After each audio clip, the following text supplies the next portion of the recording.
வணக்கம் மக்களே, நான் உங்கள் பவி. நீங்கள் கேட்டுக்கொண்டிருப்பது எழுத்தாளர் சு. வெங்கடேசன் அவர்கள் எழுதிய வீரயுக நாயகன் வேல்பாரி.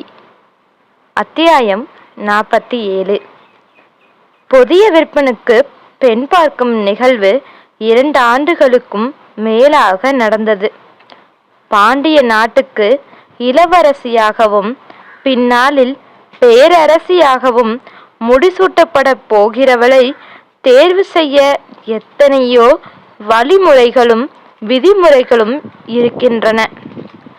சேர சோழ பேரரசுகளிலிருந்து பெண்ணெடுக்கும் அளவிற்கு மூவருக்கும் இடையே நல்லுறவு இல்லை.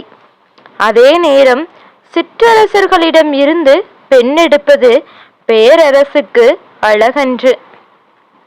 முன்பு போல இருந்தால் கூட அதனை சிலர் ஏற்பர். ஆனால் குலசேகர பாண்டியன் காலத்தில் பாண்டியன் நாடு முதன்மை இடத்தை பெற்றுள்ளது. அந்த நிலை இத்திருமணத்திலும் எதிரொலிக்க வேண்டும் என பேரரசர் விரும்பினார்.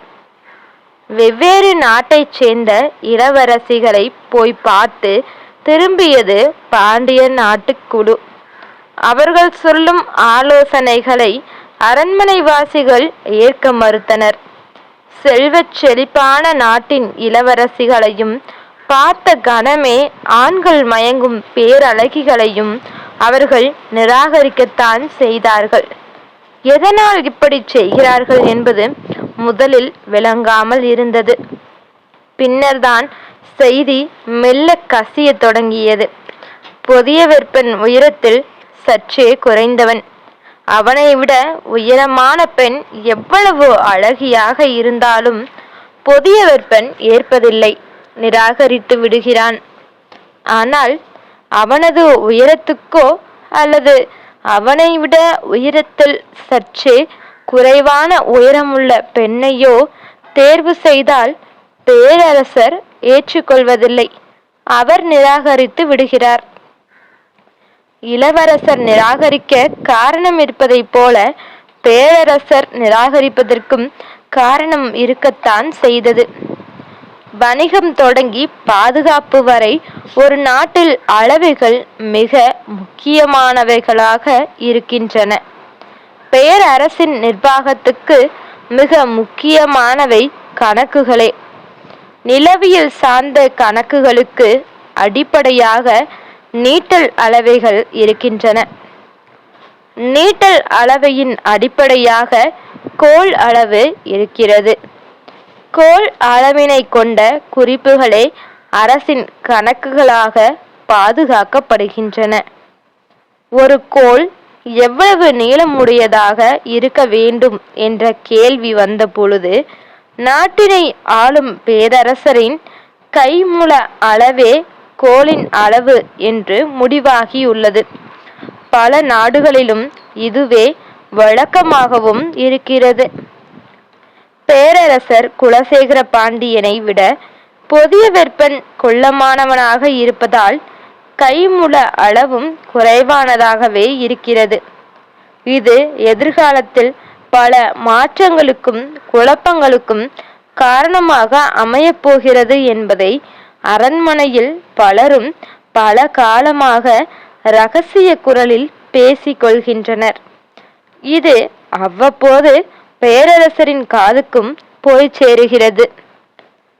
இந்நிலையில் பெண் பார்க்கும் பொழுது அவனது உயரத்துக்கு சற்றே மேலான பெண்ணாக இருந்தால் பிறக்க போகும் குழந்தை நல்ல உயரத்துடன் பிறக்க வாய்ப்பிருக்கிறது. இல்லை என்றால் குழந்தை இவனை விட குள்ளமாக பிறந்துவிடும்.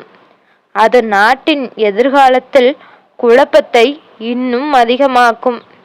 எனவே உயரமான பெண்ணாக பார்க்க வேண்டும் என்பது பேரரசரின் உத்தரவு. இந்த உத்தரவு இளவரசருக்கு தெரிவிக்கப்படவில்லை. அவரோ தன்னை விட உயரமான பெண்ணை ஏற்றுக்கொள்ள மறுக்கிறார்.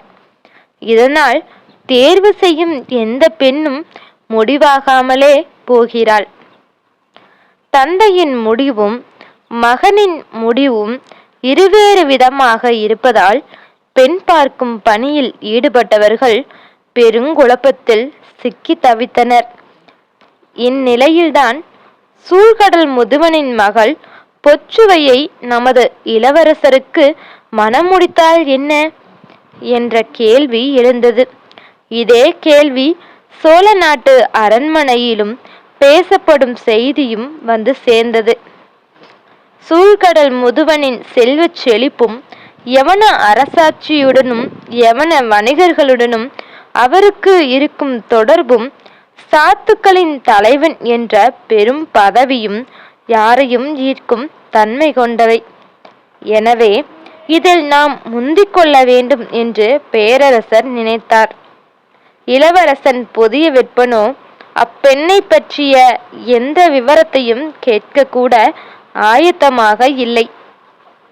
வணிகமே அரசாட்சியின் அச்சாணியாக இருக்கிறது என்பதை நன்கு அறிந்தவனாக இருந்தான் அவன். சேர நாட்டினர் யவன வணிகத்தின் மூலமே உச்சத்தை அடைந்தனர் என்பதை யாவரும் அறிவர். எனவே அவன் உடனடியாக சம்மதித்தான். பாண்டிய நாட்டு சம்மதம் தெரிவிக்கப்பட்டவுடன் அடுத்த கட்ட பணிகள் தொடங்கின. சிறிது காலத்திலே பேரரசருக்கு மற்றும் ஒரு மகிழ்வான செய்தியும் வந்து சேர்ந்தது. அவர் எதிர்பார்த்தது போலவே புதிய விற்பனை விட பொச்சுவை சற்றே உயரமானவள் என்று. அவர் அன்று அடைந்த மகிழ்வுக்கு அளவில்லை. புதிய விற்பனைக்கு இப்பொழுது இதுவெல்லாம் ஒரு பொருட்டே அல்ல. சூழ்கடல் முதுவனின் மகள் அரண்மனைக்கு வந்து சேரும் பொழுது பறவைகள் எல்லாம் மரத்தில் வந்து அடைவதைப் போல கடலில் மிதக்கும் கப்பல்கள் எல்லாம் பாண்டிய நாட்டு துறையில் வந்து அடையப் போகின்றன. அது கடல் மேலாதிக்கத்துக்கான வாசலை திறக்கும். வணிகம் சூழ்ச்சியை அடிவுரமாக கொண்டது.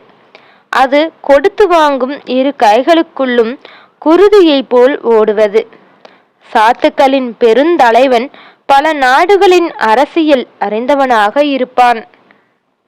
எந்த ஒரு நாட்டின் உள் விவகாரங்களையும் அவனால் எளிதில் அறிந்து சொல்ல முடியும். சாத்துக்கள் என்ற இவ்வமைப்பின் கீழுள்ள பெரு வணிகர்கள் பலரும் சிற்றரசர்கள் பலருக்கு பெண் கொடுத்து பெண் எடுத்தவர்கள். அவ்வணிக கூட்டத்தின் தலைவனின் மகளை பெண்ணெடுப்பதன் மூலம் பாண்டிய நாட்டு எல்லைக்கு அப்பால் இருக்கும் பல அரசர்களினும் மேல்நிலையை இயல்பிலே பாண்டிய நாடு அடைந்து விடுகிறது. புதிய விற்பனின் எண்ண ஓட்டங்கள் மிக தீவிரமாக இருந்தன. அவ்வெண்ண ஓட்டங்களுக்கு இடையில் மணமகளின் உயரமோ அழகோ மட்டுமல்ல, மணமகள் என்ற பெண்ணே தெரியவில்லை. கொடுத்து வாங்கும் கைகளான குலசேகர பாண்டியனின் கையிலும் சூழ்கடல் முதுவனின் கையிலும் ஒரே இரத்தம்தான் ஓடிக்கொண்டிருந்தது. இருவரும் மிகுந்த மகிழ்வோடு மணமுடிப்புக்கு ஒப்புக்கொண்டு மண விழாவுக்கான ஏற்பாடுகளை பற்றி பேசத் தொடங்கினர். இந்நிலையில்தான் சூழ்கடல் முதுவனின் செல்வச் செழிப்பை பற்றிய பல்வேறு செய்திகள் பேரரசருக்கு தெரிய வந்தன. உலகின் பல தீவுகளில் கிடைக்கும் மிக உயர்ந்த மணிக்கற்கள் எண்ணற்றவை அவரிடம் உண்டு. அது மட்டுமல்ல, வணிகர்கள் பலரும் திருமண பரிசாக தரவுள்ள பொருட்களை பற்றி பல்வேறு வகையான செய்திகள் வந்து சேர்ந்த வண்ணமே இருந்தன. ஒரு நாள் பேரரசர் இத்திருமணத்தை முன்னிட்டு சாத்துக்களின் தலைவன் என்ற முறையில் சூழ்கடல் முதுவனுக்கு நான் மிக உயர்ந்த பரிசு பொருள் ஒன்றினை தர விரும்புகிறேன் என்றார். அவையோர் அனைவரும் கட்டாயம் தர வேண்டும் பேரரசே என்றனர். என்ன தருவது? விலை உயர்ந்த முத்துக்கள் எண்ணற்றவை நம்மிடம் உண்டு. ஆனால் வணிகர் குல தலைவனுக்கு அவற்றை வழங்குதல் வியப்பை ஏற்படுத்தாது. வேறென்ன வழங்குவது? யவனம் மட்டுமன்று, உலகின் பல இடங்களில் செய்யப்பட்ட அழகு பொருள்களை பார்த்து மகிழ்ந்தவராக அவர் இருப்பார். அவரிடம் பாண்டிய நாட்டு அழகு பொருளை கொடுப்பதும் பொருட்டாக இருக்காது. வேறென்னதான் தருவது? அவையோர் சளைக்காமல் ஆலோசனை வழங்கினர். வணிகர்கள் மூலம் கொண்டு வரப்பட்ட பொருட்களை பற்றிய ஆலோசனைகளாகவே அவைகள் இருந்தன. எனவே எந்த பொருளை கொடுப்பது என்பது தெரியாமல் திகைத்தனர். வியப்பை ஏற்படுத்தக்கூடிய ஒரு பரிசு பொருள் பற்றிய ஆலோசனையை யாராலும் வழங்க முடியவில்லை. பேரரசருக்கு சோர்வே மிஞ்சியது. அவையின் நடவடிக்கையை நன்கு அறிந்தவர்கள் பேரரசரின் சோர்வை எதிர்பார்த்து காத்திருப்பர். அந்நேரம்தான் அவர்கள் பேசத் தொடங்குவார்கள். சோர்வோடு இருக்கும் பேரரசர் அவர்கள் சொல்லும் கருத்தை இயல்பிலே பற்ற நினைப்பார் என்பது அவர்களது எண்ணம். ஆனால் அவர்கள் கூட இன்று எழுந்து பேசவில்லை. ஏனென்றால் எல்லா கருத்துகளும் சொல்லப்பட்டாகிவிட்டது. இனி சொல்ல ஒன்றும் இல்லை என்ற நிலையில் தளபதி கருங்கைவாணன் எழுந்தான். யாரும் எதிர்பார்க்காமல் தான் இருந்தது. கருங்கைவாணன் முன்வந்தது. பேரரசரை வணங்கிவிட்டு சொன்னான். பேரரசர் அனுமதித்தால் சூழ்கடல் முதுவன் வியக்கும் பரிசு பொருள் பற்றி என்னால் கூற முடியும். என்ன அது? சூழ்கடல் முதுவன் தனக்காகவும் தனது குடும்பத்தினருக்காகவும் செய்துள்ள மிகச்சிறந்த கப்பல் ஒன்று உண்டு. அதன் பெயர் கடற்கோதை. அந்த கப்பலை கண்டு யவன அரச குடும்பமே வியந்ததாம். அதன் வேலைப்பாடுகள் அப்படி. கடற்கோதையை மற்ற எல்லா கப்பலையும் போல ஒவ்வொரு துறைமுகத்திலும் நிறுத்தி அடிமைகளை மாற்றி அல்லது ஓய்வெடுக்க வைத்து மீண்டும் கொண்டு செல்வது அவருக்கு பிடிக்கவில்லை. தொலைதூரம் வரை கப்பலை நிறுத்தாமல் கொண்டு செல்லும் ஆற்றல் கொண்ட அடிமைகள் யவனர்களிடமே உண்டு. சிறைபிடிக்கப்பட்ட கருங்கொள்ளையர்களையே அவர்கள் கப்பல் அடிமைகளாக பயன்படுத்துகின்றனர். அவ்வடிமைகளின் தோள்கள் சோர்வின்றி நெடுந்தொலைவுக்கு கப்பலை கொண்டு சேர்க்கும். எனவே யவனர்களிடம் எவ்விலையும் கொடுக்கிறேன், அவ்வகை அடிமைகளை எனக்கு தாருங்கள் என கேட்டுள்ளார். அவரின் வேண்டுதலை மறுக்கவில்லை, ஆனால் இன்னும் கொடுக்கவில்லை என்று சொல்லி நிறுத்தினான் கருங்கைவாணன். பேரரசர் உள்ளிட்ட அவையோர் அனைவரும் கருங்கைவாணன் அடுத்து சொல்ல போவதை உற்று கவனித்தனர். கருங்கொள்ளையர்களுக்கு இணையான திரள் தோளும் பேருடல் வலிமை கொண்டவர்கள் இம்மண்ணிலும் உண்டு. எல்லோரும் வாய் பிளந்து கேட்டனர். யார் அவர்கள் என்று பேரரசர் கேட்கும்படி எண்ணத்தை தூண்டி, ஆனால் அவர் கேட்பதற்கு முன் பணிந்து சொல்வது அரசவை வித்தைகளில் ஒன்று. கருங்கைவாணன் பணிந்து சொன்னான். திரையர் கூட்டம் ஒன்றிருக்கிறது. மேற்கு மலையின் ஆதி பழங்குடி கூட்டம். அவர்களை வென்று அடிமைகளாக்கினால் சூழ்கடல் முதுவனை வியப்பிலே திகைக்கச் செய்யும் பரிசு பொருளை வழங்கலாம். குலசேகர பாண்டியனின் முகத்தில் மகிழ்வு பூத்தது. அரசவை வித்தைகளில் நம் எல்லோரையும் விஞ்சிக் கொண்டிருக்கிறான் கருங்கைவாணன் என்ற பேச்சு அவையில் கேட்டுக்கொண்டிருந்த பொழுது சிலரின் மனதில் மட்டும் எண்ணங்கள் வேறு விதமாக இருந்தன. கருங்கைவாணன் வலிய போய் தலையை கொடுத்து விட்டான். திரையர்கள் உட்காடுகளில் இருக்கும் மாவீரர்கள். அம்மலையடிவாரத்தில் இருக்கும் சோழன் பெரும் படை திரட்டி மாத கணக்கில் போரிட்டு அவர்களை வெல்ல முடியாமல் திரும்பிவிட்டான். நாம் மிக தொலைவில் இருப்பவர்கள். இங்கிருந்து படை திரட்டி போய் அவர்களை வெல்வதெல்லாம் ஒருபோதும் நிகழாத செயல்.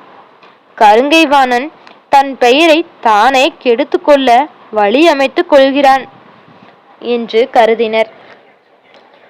கருங்கைவாணனை நன்கறிந்த சிலர்தான் உண்மையான காரணத்தை சிந்திக்க முடிந்தது. போரினை அரச கடமையாக நினைப்பவன் அல்லன் கருங்கைவாணன்.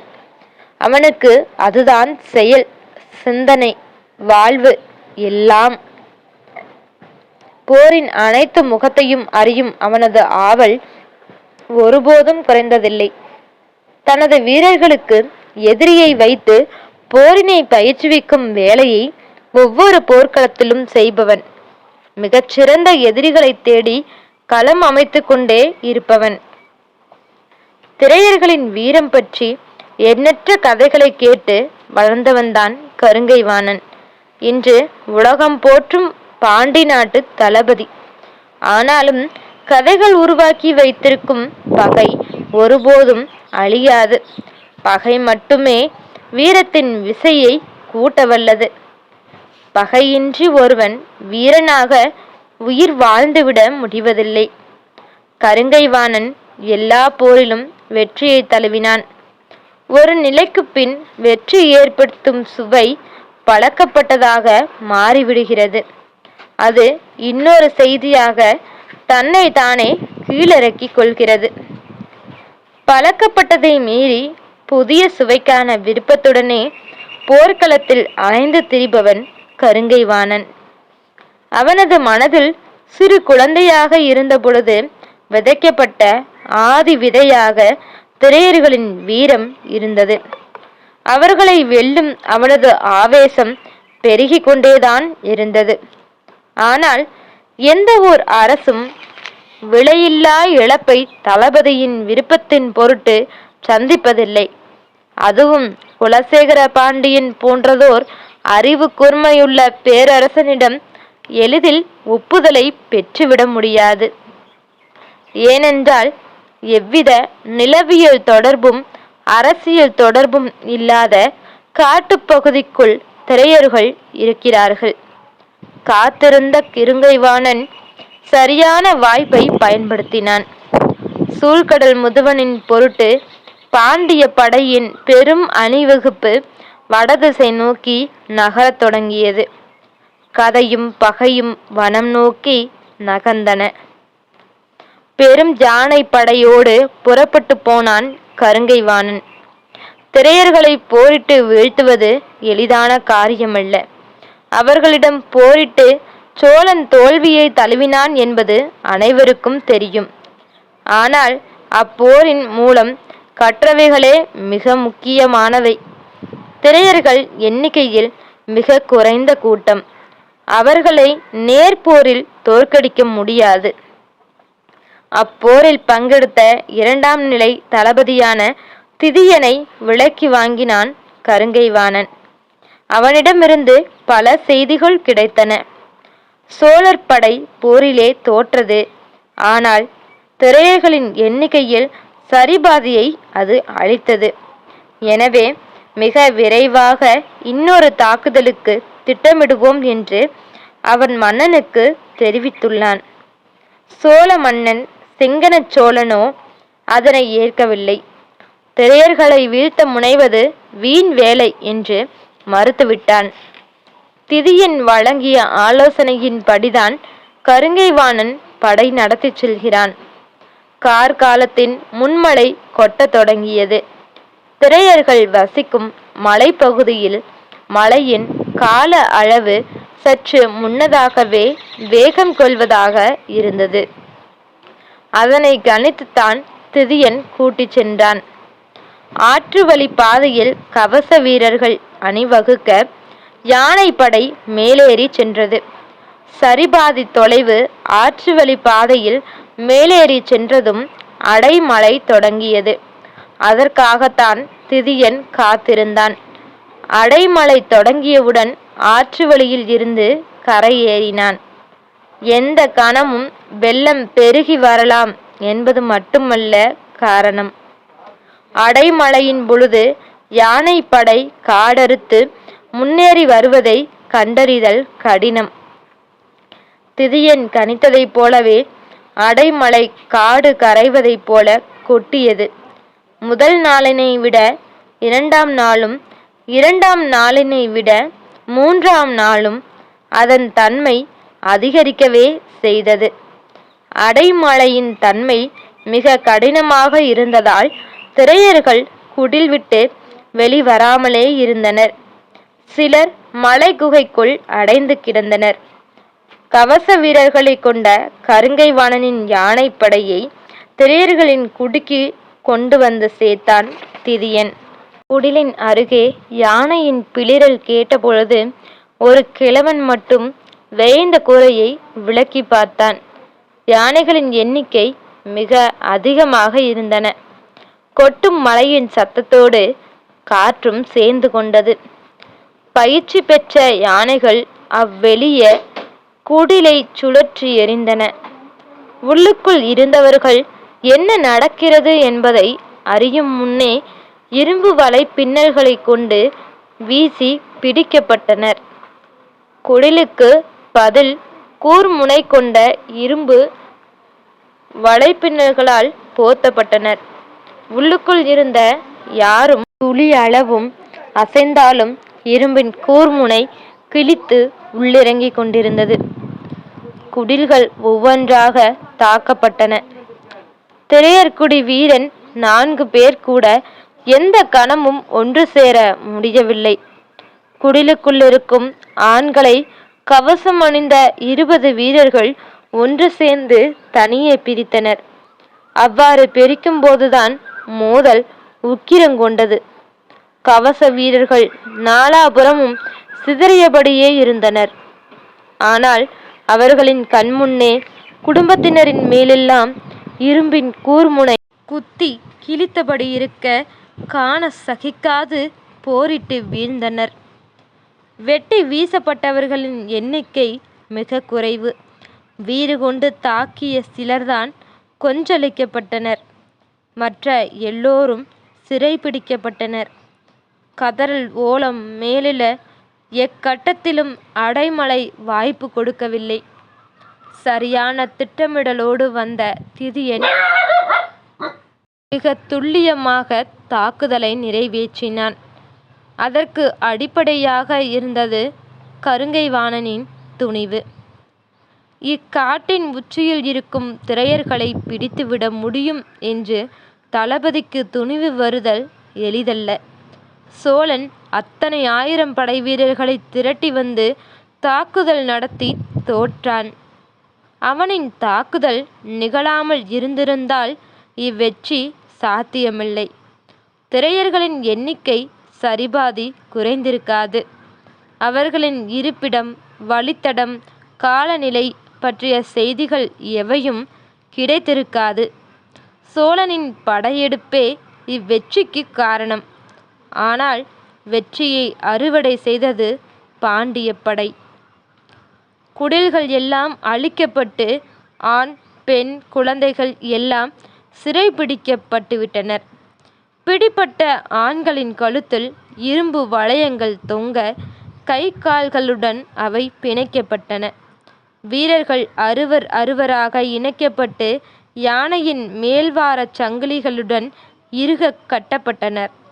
மற்றவர்கள் சுற்று வட்டத்தில் கட்டி யாரும் துளியும் பிசிற முடியாமல் இருக்கப்பட்டனர். கருங்கைவாணனின் கீழ்நிலையில் இருக்கும் தளபதிகள் 3வரும் புறப்படலாம் என்று சொல்லிக் கொண்டிருந்த போது திதியன் மட்டும் பதில் சொல்லாமல் இருந்தான். மழை கொட்டி கொண்டிருந்தது. அழுகையும் ஓலமும் ஆவேசமுமாக இருந்தது. எல்லாவற்றையும் மழையின் ஓசை விழுங்கியபடி இருந்தது. யார் பேசினாலும் காதருகே போய் சத்தமாக பேச வேண்டியிருந்தது. எல்லோரையும் பிடித்துவிட்டோம், உடனே இவ்விடம் விட்டு நகர்ந்து விடுவோம் என்ற பொழுது திதியன் சொன்னான், இல்லை, இவர்களின் தலைவனை காணவில்லை. அவனைத்தான் அப்பொழுது இருந்து தேடிக்கொண்டிருக்கிறேன் என்று பிடிபட்ட ஒவ்வொருவரின் முகத்தையும் அருகில் போய் பார்த்தபடியே சொல்லிக் கொண்டிருந்தான். கொட்டும் மழையில் கை கால்களில் எல்லாம் குருதி வலிய நின்றிருந்த வீரர்களை மீண்டும் மீண்டும் பார்த்தான். அவன் தேடிய தலைவன் இல்லை.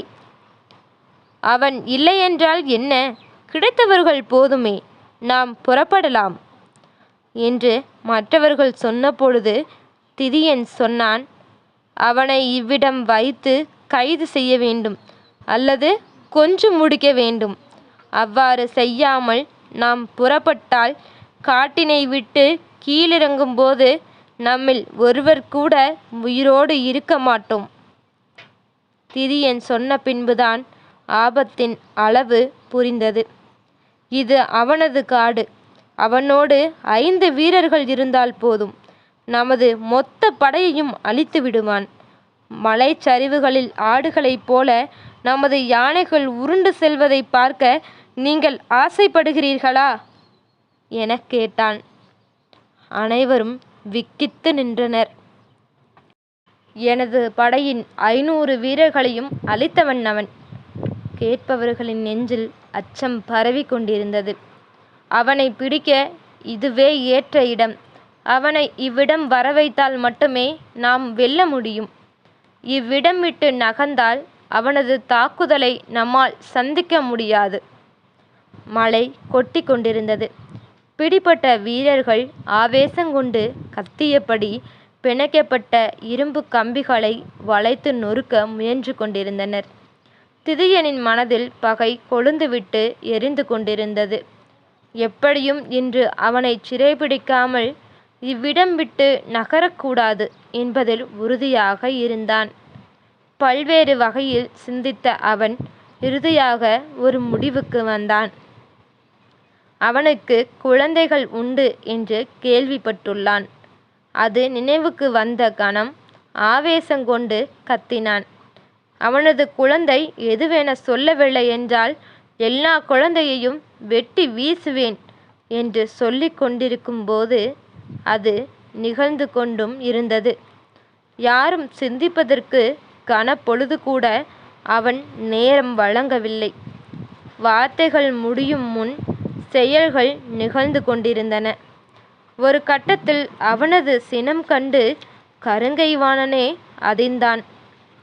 முன்னால் நின்றிருந்த ஒரு சிலரால்தான் அவன் பேசுவதை தெளிவாக கேட்க முடிந்தது.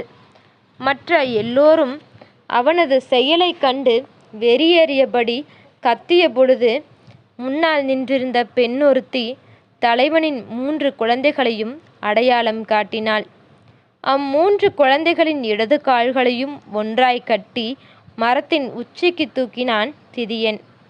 கைதானவர்களின் கதறல் மலையோசையையும் தாண்டி காட்டை உலுக்கியது. மழையின் வேகம் குறையத் தொடங்கியது. திதியன் கடைசி வாய்ப்பை வழங்குவதாகச் சொல்லி பெரும் ஓசையை எழுப்பினான்.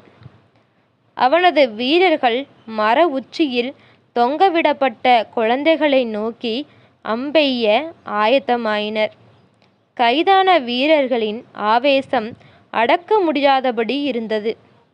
யானையோடு கட்டப்பட்ட 6வரும் இழுத்து நகர்த்திய பொழுது நிலைகொள்ள முடியாத யானைகள் பிளிரத் தொடங்கின. அவற்றின் கால்கள் நீரோடும் ஈரமண்ணில் வழுக்க ஆரம்பித்தன. முன்புற யானைகள் நிலைகொள்ள திணறிய பொழுது பின்புற யானையொன்று சரிந்து உட்கார்ந்தது. திரையர்கள் யானையை நகர்த்தும் ஆவேசங்கண்டு பாண்டிய படை உரைநிலை கொண்டது. நிலைமை கட்டுக்கடங்காமல் போய்க் கொண்டிருந்தது.